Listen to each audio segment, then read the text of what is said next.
Today's episode, we got Lemonade Conversations with the one and only, the legendary Mr. Biddy Barnes. My man, how you doing, family? What's going on? Chilling, man. I just want to start from the beginning, man. We just got to get right into it real quick. The history, like, what brought you to Atlanta in the first place? Let's go back to that. I actually came to Clark because Joey went on the college tour, and the college tour brought him to the CAU, and he called me while he was here. He was like, "Yo, tell your mother that you gotta go to Clark. Get the application right away. I'm telling you, this is where we wanna be." Word. So I'm like, okay, cool. I told my mother, I did the application, I took his word for it, and I came. That's his history. Got you. When did you start getting into doing parties? Like, what was your first party? You know, I mean, I guess you got to define a party first. And so, when you want to know my first party or my first for pay party? Let's take it a little bit back. The first party, just to kick back the vibe. Like, Excuse me. I'm sorry. Let's take it back to the first party. How you was able to? What made you spark that thought? Like, what was the first party like? So let me do this. I do it one better because I think it actually sparked in my mind before it sparked in reality. Okay. So I grew up in the Bronx, and but I grew up kind of we weren't poor, but my mother had real priorities. So the things that the other kids had, we didn't have. Right. So I didn't have the fresh sneakers and the fresh clothes and any of that. I had Sears and I had JC Penney and John McKinney sneakers and shoes, the fucked up stuff. Right. And I just remember, like, me, my brother, and my sister, we moved to the United States. I think it was maybe 1978, something like that. Okay. And so my mother had been here a few years because she was a nurse. So my mother is totally different. So when we came, this was all new to us. So then we started seeing, we talking faster than everybody, dressing funnier than everybody. And as a kid, that's a problem. Right. Like, you want to be part of everything. Yeah. And so fast forward a little bit, you know, we in school and stuff, and we could tell, like, y'all are different. And my brother is like a year and a half older than me. So he probably felt it the most first. Right. And I remember when he went to fifth grade. In fifth grade, he changed from the PS school to an IS school. And he was in the fifth grade, and he came home and he was not happy. And I want to say that was the day that he knew that he had to do something. So I watched my brother take on a bunch of little jobs to try to make some money. Right. But I don't think none of them really worked. And all of this goes to the story. Right. And it didn't work, and before you knew it, my brother was on the block. And he was with the niggas the older dudes who was hustling weed and a little coke back then. And before you know it, my brother was hustling, and the next thing you know, crack comes into existence. My brother's hustling crack. And this is why this connects to it, because at this time now, so my brother might be 15 years old, but my brother's going to places like the Disco Fever. What's the time frame for this? Right? This is like 83, 84, okay. 85. Okay. And so he's going Disco Fever, Skate Keys, Skating Palace, Rooftop, and all of these over a span of years, over maybe a 3-4 year period. But he's going to these things. So he's 15, I'm 13. Okay. I'm watching him, and he's getting fly, and I'm like, where you going? And so he would tell me all the stories, right, all the parties and the places and the things. And so it just worked things in my mind. And then I saw the things my brother, I watched my brother go from nothing. Then he had the Elite 250. Then he had the name chain, the big joint, then the 3-finger ring. I'm like, man, oh, this is real. Yeah. And then, so now I'm getting a little bit older, so I can move through the neighborhood. No, that's Noodle's brother. He good. Yo, you all right? You need anything? Right. You straight or whatever? Right. And also at the same time, me and Ruck, one of my best friends, we would go to the barber shop.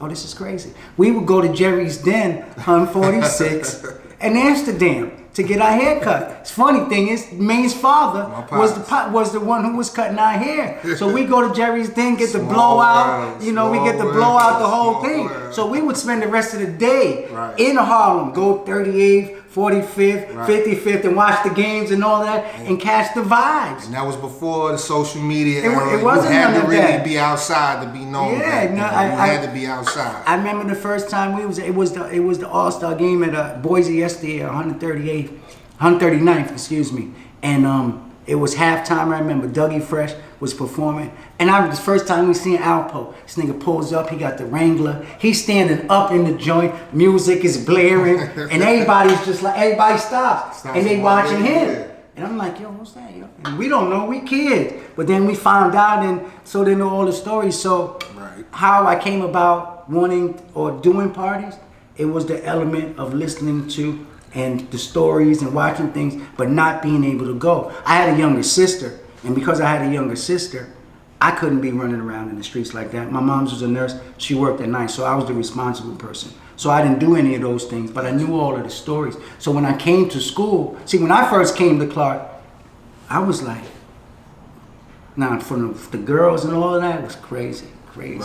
But from the music and everything, I was lost. I remember we went to West End and we asked them if they had Timberlands, and they was looking at us like we was retarded. I remember having my Kid Capri and my Brucey B mixtapes and all of that, and playing in the dorm, and niggas like, who's that screaming on the music? Why they screaming? What they doing all of that for? And everything. And those are the days you could tell, not to interrupt you, but those are the days you could tell where somebody was from by the way they Absolutely. It's like pointed out, like straight up, like, oh yeah, you from New York, or like, oh no, they got that DC sauce with them. Yeah. Even Chicago, like every area had their own style. It was everything you could identify people from where they were based on the style they carried and the conversation and the things that they did. It was automatic. It was a split. So being on campus, after my freshman year, we moved off campus. And so we would have get-togethers in the crib. We would start out as a small little get-together. And before you know it, then we like, yo, let's just plan a party in the crib. Nigga, invite everybody over, get the DJ. We would go to Cub Foods. That's how I'm taking niggas back. We would go to Cub Foods every night for 2 weeks before the party. And back then, you know, they weren't that smart. So we would buy like 15 loaves of bread and put it on the top of the cart. And on the bottom of the cart, we have cases of Moet as well as Heineken, because back then you could go in the grocery store, once again, they didn't know no better, and Moet White Star was right there for the picking. So we would just pick them, room out of there. And so at the party, we might have about 60 bottles of White Star. We have dozens and dozens of cases. I think we got the DJ, the music, and we rock it. But then, so then we got in trouble in the crib for throwing the party. Then we got in trouble in the clubhouse for throwing the party. And so then it led to my actual first party of my own. Well, before I had my own party, I used to give Al money to help him to do his parties that he was doing. This was back when it was the Warehouse, and so yeah, so I was giving Al a little money to do the parties or whatever, and then I wanted to do my own party. So it was some concert or something was coming up, and so I booked DJ Clue. And it was the first time DJ Clue had never been there. Shout out to Tiffany. Tiffany set me up with DJ Clue. We booked DJ Clue. We did them at what was the name of the spot? It's down right off of Peach Street. And we did the party there. And all my friends showed up. Everybody showed up. I thought I was gonna make a little bit more money than I did. I was a little bit bothered that I didn't make the money that I did. But the party was dope. The people had a good time, and I think that was the start. Was it over there by where the Taco Mac is at now on P Street? Exactly. I remember that club. Exactly. I remember that club. And what's crazy is that, so when I'm telling Al to just speak to people's character, I'm only going to say this one time. I won't say it much more. When I said I was going to do the DJ Clue party, the nigga never told me he was going to do a competing party against me the same night. When I did my own party, but it still worked out. Still worked out? Yeah. Well, first one. So the first party wasn't an L. Because normally people first parties be them L's. No. Okay. I mean, dope. That's dope. It wasn't a lot. I didn't make a lot of profit. I didn't make what I wanted, like I said. But I definitely made more money than I invested. Well, tell us how the parties were then as opposed to, well, tell us how the parties were then, and tell us how they fused and morphed into What they are now. What they are now. Well, I think a party back then, to be a promoter, like I think that you had to be. I think back then, a promoter was a person that had some level of popularity. Okay. Right, and he also had some level of creative, that he knew how to create a vibe. And I always felt like when I think about all of the promoters in the beginning, each promoter had their own vibe. Gotcha. So you picked where you wanted to go based on the vibe that you liked. What you was in the mood for. Right, and so, you know, me, I grew up on the music. And so we in the crib, we listening to music. Gotcha. And so I know that the first and most important part of the vibe is the music. And listening to the old Brucey B and Kid Capri mixtapes and all that, you could tell like if you listen to it, it'll start out and it'll start here, and it'll slowly just build up and then build up, build up. You like boom.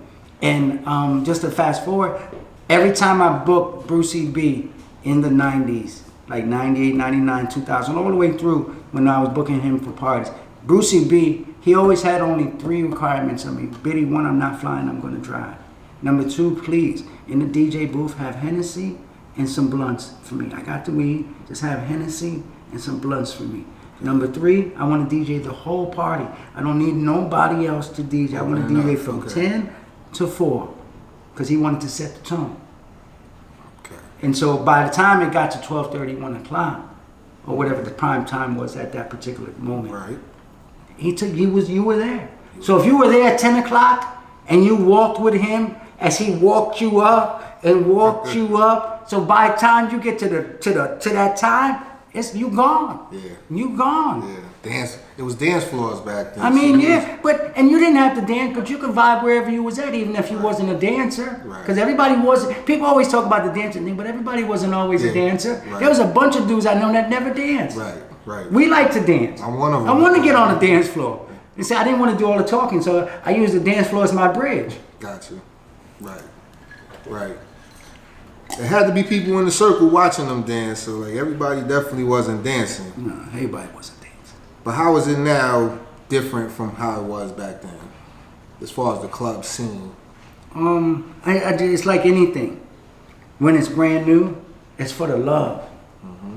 And so when we were doing parties, sure, we wanted to make money, but I think it was for the love of doing parties. I enjoy creating a party and building the momentum. And then the night of the party, and showing and opening the doors, and people are actually already there, online, and watch the party go through, or the next day, and people like, yo, that party was crazy last night. Yo, I met the chick, this and that, and all of that. Like nothing beats that right there. But you know, fast forward, it's about money. It's a business now. Absolutely. And so it's about revenue. And we're in an age where millennials, they're not into, quote unquote, the big picture, like the process of building something. I think they're just looking for the end result, and the end result is getting a check. So now, because of social media, there's no more hand-to-hand promotions, communications, or marketing. Everybody's promoting it via email, via Instagram, via Twitter, and all of that. So the personal is a disconnection. But not only that, people don't dance much anymore, and it's more really section-driven. So most promoters, they just focus on driving sections, but nobody focus on the people and the regular experience. That's why when you think about some of the dopest parties that are now, some of the dopest parties are the simplest parties on the planet. It ain't about anybody who's buying a section. It's really about the vibe, the experience. Like let's walk through a couple real quick. Okay. So Monday, Martini Mondays. I've never been to Martini Mondays, but I know it's a dope vibe. It's been going on for 5 years. They don't cater to tables and all of that stuff. They just cater to people having a good time. And I know their music playlist is way different than what is going on in everywhere else. Got you. For a while, I would say Tuesday night at Rose Bar used to be dope, but I think that has crossed over into the mainstream of it, so I won't say that as much. I can't think of Wednesday. Thursday, Whiskey Mistress. Got you. MJQ's on any night of the week that they got something popping. Saturday at Oak. You know, they're catering to experience. They're catering to a feeling. And when you cater to that and you build that up little by little, and then it's something that everybody wants to attack and be a part of. Got you. From the consumer's perspective, it almost feels like if you don't have a section, you're in the way. So how does that affect the bottom line of the promoter? Or like, how does that, is that even a concern from the perspective of a promoter? Ask the question again. Basically, when you're in the club as just a regular patron, if you don't have a section, the way some of these locations are set up, it's almost like you're in the way if you're not in a section. How does that get catered to, or how does that get addressed by from the promoter's perspective, or is that even something a concern of? I don't think that's something to most promoters. There are a few promoters who care about the general audience of the party, but most promoters, I don't think that they really care. Gotcha. As long as they're making their money, I don't think they really care. But let's do this. I come from the era where the party starts with the general people, and so the party starts at doors open at 10 o'clock. If my club holds, let's just say the club holds 800 people. Okay. I'd like to see 100, 200 people before midnight, if not more. Okay. Because those are the people that, when you think about parking lots and people driving up, people look around. And so if they don't see anybody there, they keep going and figure out the next spot that they're going to go to. That's number one. Okay. Number two, it's the general audience, the regular people, that stimulate the people with the money. And so if I'm a VIP, right, and I buy tables at the party and I come to the party, but I come to the party and there's not a lot of regular people in there. If I came and I was planning on spending $2,000, who am I want somebody to watch me. Let's just be realistic here. Right. People who are spending money, they're not spending money because they want them and their friends to have a good time. They're spending money because they want people to they want to be seen and talked about. And quote unquote, they the in crowd, but you know, that's neither here nor there. So without the regular audience, you also lose that. Okay. 3, in order to make more money at my door at the party, I need regular people. The more regular people I have online that are coming in, the more it's going to stimulate my VIP line. And as a promoter, the one thing a promoter owns is 100% of the door. Gotcha. 100%. You only get a small percentage of the bar. 20%, maybe 25 sometimes. Let's just make it 20%. That means I watch promoters and they let all their friends get in free and all that. And I try to explain to them that every time you let someone in free, that's your friend, and they go to the bar and they spend $10, you don't even make 2 of the 10 because it's 20% restock fee taken out of each drink. So 20% of each drink is $1, 2 times is 2. Oh my goodness! So you making $1 and some change. Where I'd rather pay $10 at the door, homie. I'm gonna take you to the bar and I'm gonna make the club give a drink, and I'm not paying for it. Right. And I'm gonna keep the whole 10. That's the hustle, knowing how to. You have to understand it. Yeah. But it's gonna get to a point that I just don't even know if there's gonna be a promoter. You have sub-promoters, because here's this. Let's do this again. A promoter is a promoter for control. Okay. I'm a businessman. I'm a sector. So I'm going to go to you, the club, on, hey, I want to do this Wednesday night party. Let's make a deal. Here's the deal. So you tell me the deal is you get 100% of the door, 20% of the bar. As long as you reach these numbers, we good to go. Okay, cool. So now we used to create our own team, and we all promoted, bust everybody down. But somewhere along the way, I won't name no names, somebody created the sub-promoter. So now it's somebody that you paying to do some work, and then they're going to come to the party and get paid for doing it. Mm-hmm. But now you're guaranteeing someone money, but they're not guaranteeing you anything. Part of being a promoter is also, like I said in the beginning, is the control. So if I'm the promoter, that means I create. That means I'm putting up my money to do it, and I'm taking a risk. Some promoters take no risk, and a sub-promoter can never really become anything. He stays around, and all he makes is $75, $50, $100, $150 for working on the people, and that shit don't make no sense. Right, got you. And the club is going to take over, and there ain't going to be no more promoters, because a lot of promoters are turning into owners, and so because of that, it's going to shift out that you're not really going to need promoters, and all you're going to do is need subs, and they're going to work for the club, and they're going to have to pay them pennies to be there. That's where you see it going. Huh? That's the nightlife. That's the future of the nightlife. Tell me about Cloud9. From my perspective, being in college, meeting y'all at a very young age, from you to Bees, rest in peace, Joey, Noodles. That party time right there, like that was my transition out of college, but I was in college at the time, and I just remember it being the go-to for the Atlanta nightlife at the time. Like, can we touch on that and speak on that a little bit? The Cloud9 That was a very, very interesting time. You know, I think the first thing that we got to keep in mind is that I had my friends.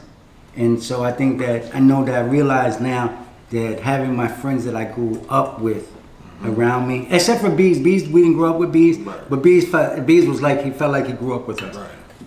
And so it just gave me the confidence to just be bold and just try shit and just be out of the box. I can't look at it any other way. I mean, even coming up with the name, I remember. So I was from 94 to late 97.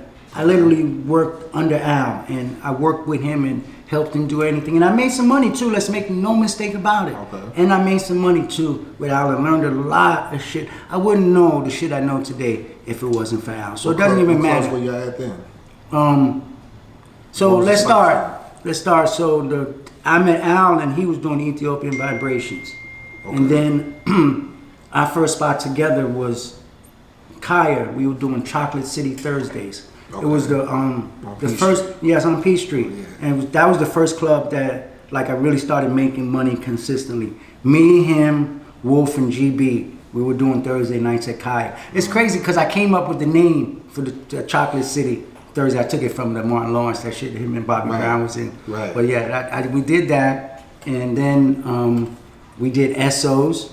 After that on Friday nights. On Fridays, SOs on Cortland. Mm-hmm. Okay, SOs on Cortland. We did Friday nights there. From SOs, where did we go? And we were bouncing around doing a few different things here and there. But I'm just trying to think of places that we were consistently. Soho, you remember Soho? We were doing that back then. And then came, I think the big jump was going from Kaya to Velvet Room on Peachtree. I think that was oh yeah, that was the oh yeah moment, because that was the first club we were at that there were VIP sections in the club, table prices, but you still had dance floor and all of that in there. And this is still during the time where people were coming to Atlanta, and a lot of the stars, and they were hanging out. Like I got pictures. Damn, I wish I had the pictures with me. Magic Johnson, Mekhi Phifer, Too Short, T.K. Kirkland, what's the man's name? Denzel Washington. And you just had mad superstars coming in there. Right. And to me back then, women were way more beautiful than they are now.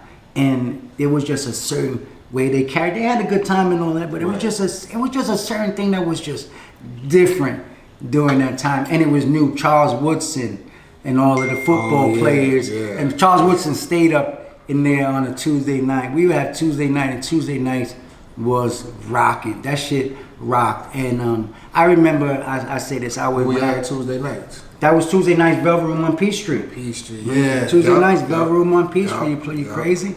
And so I remember this one particular party. We did July the 4th, and we did Diddy and Game. And at this particular time, they weren't even that expensive to book them. So I want to tell you that our overhead was like, I want to say $30,000. All in. Yeah. Okay. And we made $93,000 at the door that day. And my split was like $35,000 on the profit. Mm-hmm. That was a great feeling right there. I was like, oh, that's what this is all about. Okay. All right. All right, I see this. I can see this and raise you one. I went right to the Gucci store the next day, bought me this orange suede jacket. I was gonna wear it today. It's crazy. I got this orange suede jacket I bought from Gucci with the gold buttons. The shit was like $2,800. Yeah. Never spent that much money in one time before. That's when I met Pam at the Gucci store and we became cool. From that day, I still go shop with her every now and then. But yeah, that was a real moment. That's dope. That was a fucking moment for your ass. But that was part of that time and when you was able to party in Buckhead. That Buckhead run was something serious. Oh no, the Buckhead run was serious. The Buckhead run was serious for y'all. What it's interesting that what led to the Buckhead run. So in 2001 we were involved in some things that probably we shouldn't have been involved in and ran into some trouble. Luckily, not that bad. Luckily, thank God. Right. But it fucked up me and Al's relationship. And so he went and bought Kaya, and I went to Buckhead, and I went to Fuel, and I met Dre, and I can't remember the other two guys' names. These guys were squares too. I'm gonna tell you some wild ass shit right now, though, for real. And so yeah, we go over there, boom. And we get Thursday nights. We start with Thursdays, and me and Mo Fat, I bust Maurice down a little bit on this party, and he brought Jermaine in on the party as a host. And so Thursday nights used to be special. Yeah. And that was cool. Thursday nights made us some money, but then I did Saturday night at Fuel. At Fuel. What about the Friday nights? I'm going to get to that. Okay. Saturday night started first. That was first? Yes. Okay. So I went from Thursday, then I did, because back then, promoters weren't doing multiple nights. You were doing literally one night of the week, maximize, take your bread and go. Yeah. And so I did the Thursday, and I was like, man, they was like, yo, why don't you do Saturdays? The crowd come on. So I took Saturday on at Fuel, and Saturday night was nasty. I mean, I remember my brother was working the back door. Just to think about this, and if you know, my brother's working the back door with Jigger and Anthony and Bees and Flav is working the front door, and I'm floating all night. I'm employing all my niggas is getting a check. All my niggas, even some niggas wasn't even doing nothing. Everybody getting a check. And I'm leaving after the club damn near every week with $15,000 after the party is over. After I paid everybody $15,000. Okay. I remember it because I went on a saving spree off of that money after that bullshit I'd been through because it fucked up and took all my bread. So I literally had to start all over again. And that $15,000 a week was coming in sweetly handy to the nigga. So that's when it turned around and some new guys bought the club around the corner, which was Cobalt, now became Shadows. So boom, we go over there and work a deal. And so now we try to do some sexy shit. All right, so Fuel is Thursday night industry, Saturday night, anything goes. Fuel Friday on Shadows Friday night, no. You gotta get your sexy on. Yeah. That's where we introduced Fashion Fridays at. Yeah, that was dope. That was a vibe. At Shadows, I remember it being almost like a privilege to even get upstairs. You better believe that. You know what I'm saying? You That was better kind believe of that. the vibe of That's it right. like, at the time. That's okay. right. Okay, I wasn't off. No, you was not. Privileged to be upstairs. Yeah, that was a beautiful thing. I used to love that. People really enjoyed themselves. I get people every so often that'll give me some Cloud9 memories and Cloud9 stories. But what's crazy, even during then, I didn't know no better. Really? I still didn't know no better. From my perspective, being younger and just, you know what I'm saying? I had hustle in me. I thought you knew. Like, that was just hustle. Yeah, I didn't know, okay, right. I knew how to operate this, right? Right. But I didn't know what was next. What do you do next? Because so now it gets me to some shit. So boom, I'm at this club, and let's just say that over a 6-month period or whatever it was, I didn't save about $200,000. See, I knew how to save money.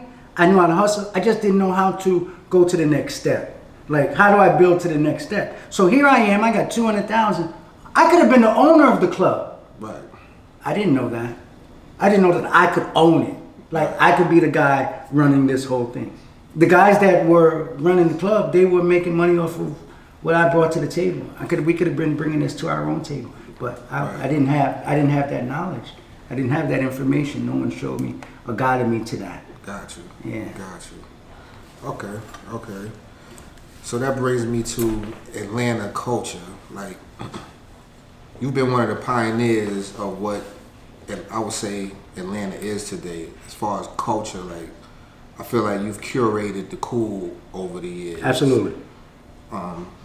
Let's speak to that a little bit, because when you and Alex was working together, I felt like you was that New York edge to the situation. That, in my opinion, like from being a young nigga, just watching how y'all was moving. You know what I mean? Here's the thing that's important to understand, and it took me a minute to get why it always worked, because it was a balance. I did one thing, he did another thing, and it brought it all to a thing. It needed what I brought that you saw, but it needed what he brought that kept the business. Straight business, yeah. And so that's true business, man. You gotta give it up. That's love what it you or hate it. It actually was great that he didn't know anything about the culture.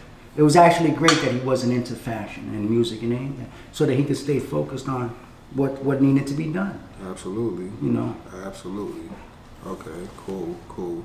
So with that being said, that's the old Atlanta. That was when you can party at 112 on Cheshire Bridge to 7 in the morning and turn around and go. Might get something to eat on the way, but you can go to somewhere like Crystal Palace and party till like 12 Sunday afternoon and just keep it like... And keep it going. Keep it going. Like, you had Club Anytime on P Street. I remember when y'all had Kaya. It used to be prosties around the corner on 14. You come out of the club.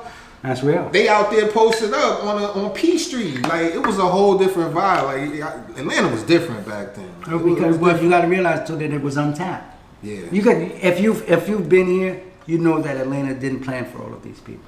Yeah, absolutely. In hindsight, absolutely. Because they didn't. Remember, they had the counter on P Street over there by the Darlington, kind of like at 11:45 is that counter on P Street. I remember just always driving by that joint. The numbers is going up. Yeah. Atlanta wasn't made for that. Atlanta was made for it to be laid back, simple, like Charlotte. Yeah. That's what Atlanta was made to be. Absolutely. It wasn't made that literally all of these counties, all of these places on the outside of the city, 30 minutes are relevant places towards the city of Atlanta now. Right. Absolutely. There used to be a time they didn't come in. Like I remember local people in Atlanta didn't take part in what we were doing. It was a whole nother world that existed outside of what the CAU brought to Atlanta. Got you. The CAU developed Atlanta along with the people who helped construct it. Atlanta people did not develop the city of Atlanta nightlife. They joined in way later. They run it now, but they didn't create it. They didn't create it? No. So like the whole, let's just say like the warehouse, shuttle buses from CAU, I remember those days. Then going through the Buckhead phase to the Velvet Room on P Street phase. That's when like y'all was doing it every Tuesday. That's when the albums would come out. Right, album release. That's when the labels were paying us to do album release parties for their artists. Then. Yeah, y'all curated that. Like y'all owned that for a second. Fast forward a little bit.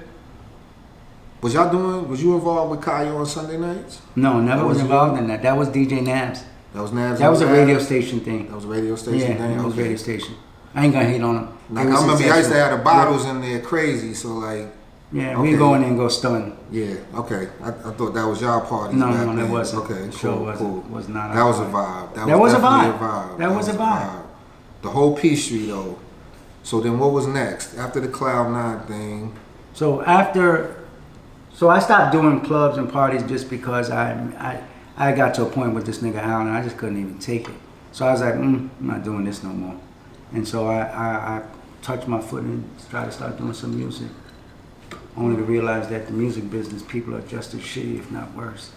No, the music business people are the shittiest people I've ever met in my life. On a side note, you gave us one of our first video looks with Verse. We was in Mansion that day. Wow. In the parking lot of Mansion. It was very, very sexy. It was a great look. Like, bunch of women at the joint. It was set up. Food. Like, it was laid out. It was done real dope, and that was like our first look. And we was nowhere near being in stores, but I had the energy of being in stores. Like, I had no idea at the time I was about to be when or how I was gonna get in stores, but I always projected that energy. That's like, right. We going to stores. We going to stores with it. So by the grace of God, we made it there. But that was one of our first. Like, I just remember being at the video like, oh shit, this is a nice budget video. Like, this wasn't no shabby look. Like, no, it was a great look. So it was just. It was a blessing. It was dope. It was a blessing. I just, this not really a part of this, but one thing I do know is that we need information, and everything I know that I got a mean hustle game, but I didn't have no information, and I was just hustling. I mean, hustling my ass off like nobody's business. But you got to have the information. You got to read the books, man. You got to study. You got to get mentors, many of them and several of them. But I ain't know that a nigga needed any of that. Yeah. You know what I mean? But the best thing about life is that one is never ever too late. Like I remember someone saying he thought it was too late and then he still lived 10 more years. And it don't take a lot to change. Right. The hardest thing to do is to take the steps and say, I'm gonna keep doing it. And I think about when you was pushing, like, I don't even know how you got to the barmaid, but I know the Nutcracker led you to the barmaid. Absolutely. Because you were big on selling the Nutcracker, and so you said, oh, I see opportunity here, and then you delved into the opportunity. See, and you have an actual product, like a product, like this is a product. If I knew better, if I knew then what I know now, I would have instilled products along the way that could have stuck. Right. But I didn't know that. I just didn't want to be poor. I didn't want to be broke. I was tired of being a funny looking nigga coming around. But now it was, like I said, you are one of the architects of what I call current day Atlanta right now. Like, just over these last 20 years, like the transformation of the city from what it was during that time, how we moved around back then, as opposed to how it is now, and like to be able to like. We taught niggas what was cool. We taught niggas what was fly. We showed niggas what was dope. I say this, right? I remember we were doing Velvet Room, right? And so the club would give us a certain amount of bottles every week. And then if it was a big week, me and Al and Malcolm, we'd be like, yo, I'm gonna go to the liquor store, I'm gonna get some extra bottles so that we can have, so we can really turn this thing up. So I remember me and Malcolm, God bless the dead, we went to Tower package store on Piedmont. Okay. And so we in the store, and when we used to go to the store, we would buy different bottles. So I remember the first time we bought this shit called Tattingers because it had the pink champagne, and at this time, this is when Cristal is on fire. Okay. And so you got the Cristal, and Cristal is the first champagne that you saw from the space we were in, pink, because it was White Star and Nectar. Right. And then you saw this, and you're like, whoa. So when I go in the store, they had all the section, I go in there, and they had Tattingers. So we tried the Tattingers, and we used that in the club a couple times, and that was cool. But then one day I go in there, and I see this bottle, and she got the flowers on it. I'm like, Page Dual. And I'm like, Black, we gonna buy these. This looks good. I don't know what it tastes like, but this is dope. And we bought them and we used them in the club. Niggas will never give us the credit, but I'm telling you, we the reason that Perrier Jouet is in the clubs. It's popping in the clubs now. After that day we bought it and popped it and tasted it, we was like, oh, this shit tastes better than Cristal. And before you know it, the club started buying it. See, that's the definition of curating culture and setting the trend. Like, dictating what it's gonna be just by doing. I feel like just by doing what y'all did. Like, it was just. We were just being ourselves. Exactly. That's exactly. We weren't trying to be nothing else. Absolutely. We was just being ourselves. Absolutely. Absolutely. I remember when it used to be the warehouse. And so at this time we're doing a few things that we shouldn't be doing or whatever. But I used to remember, so niggas had schedules that they had to have or whatever, and I'm gonna talk in circles. They had schedules they would have had. But on Friday, every Friday at 1 o'clock, every Friday faithfully at 1 o'clock, me, Bees, Joey, Rub, and whoever else was involved. At different times, there's different people. We'd go to the mall, and like I literally created a budget, and every week you could get up to say $75, and $75 a time you probably get you a sweatshirt or some shit or whatever, and we get an outfit for a warehouse to go to the warehouse, and then there was money so that we could buy 2 bottles to be in the warehouse fronting and stunting. Like, we lived for that shit. That was it. And that's when you're talking about these pretty girls from all these different places with their mother and their parents taking care of them and all of that. Yes. Oh man, that was it right there. that was it. Yeah, I miss those days. I miss the old Atlanta. I love what it is. I love what it become. I love watching how it evolved to what it is now. But just remembering those days, it was a vibe. Like, I loved it. Here's something you should remember. You love those days and the vibe, and remember, but everything evolves. So you have to embrace this moment because it's going to evolve even more. Absolutely. When I go to New York and I drive through my old block, it looks totally different than it did when I was a kid. Yeah, it does. It does.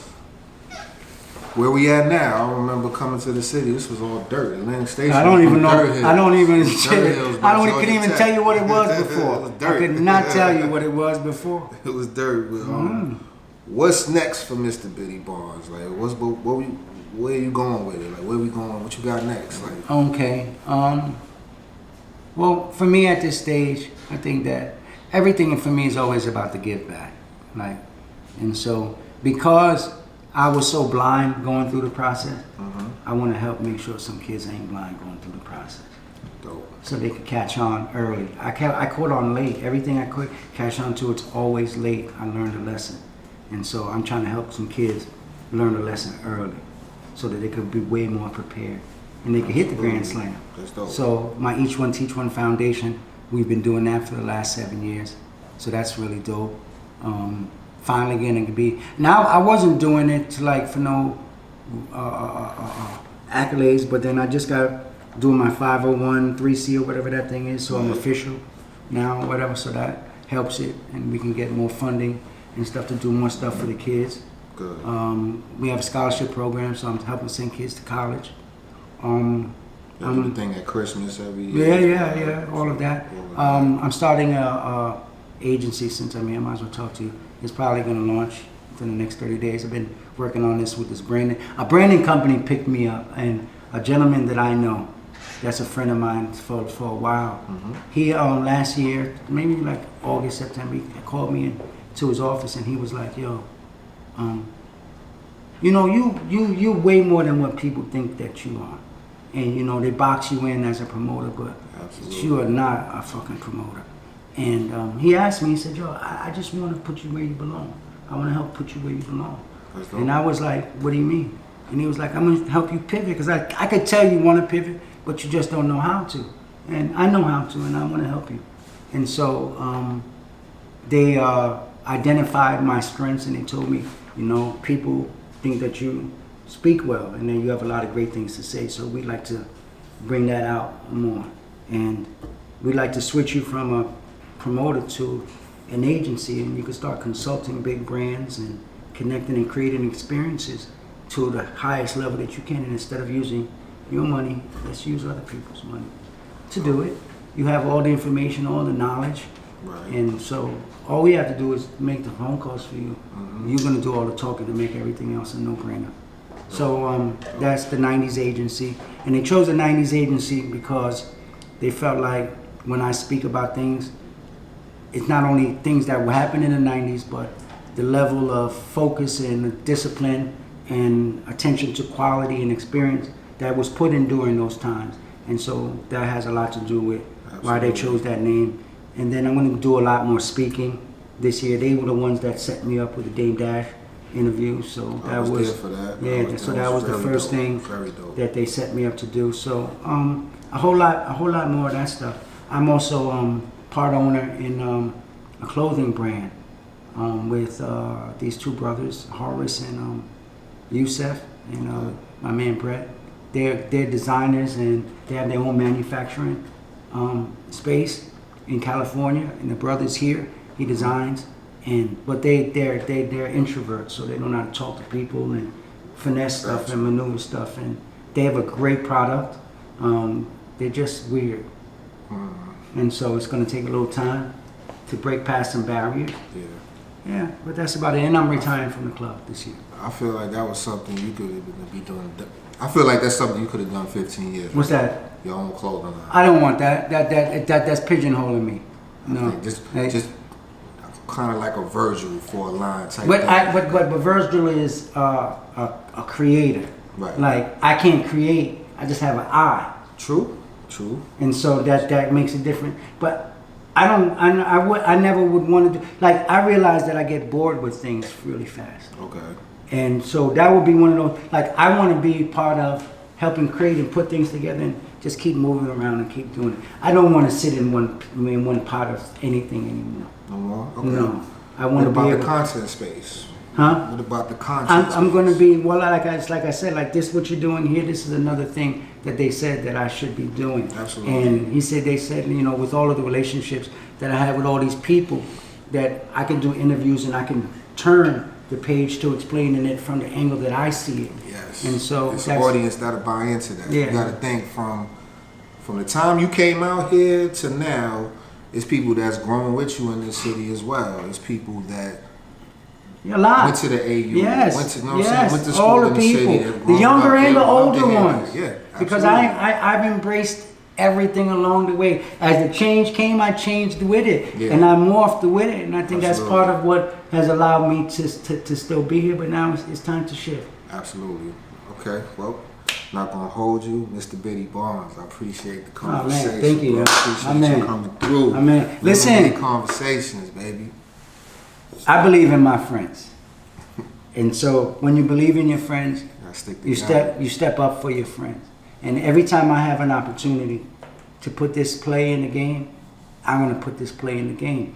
It's my goal to actually, honest with you. So when I was talking to my the branding people that I use, so we're going to have an event, a launch event coming up. I think the date they said was March something or April. It's the first week of April, last week of March.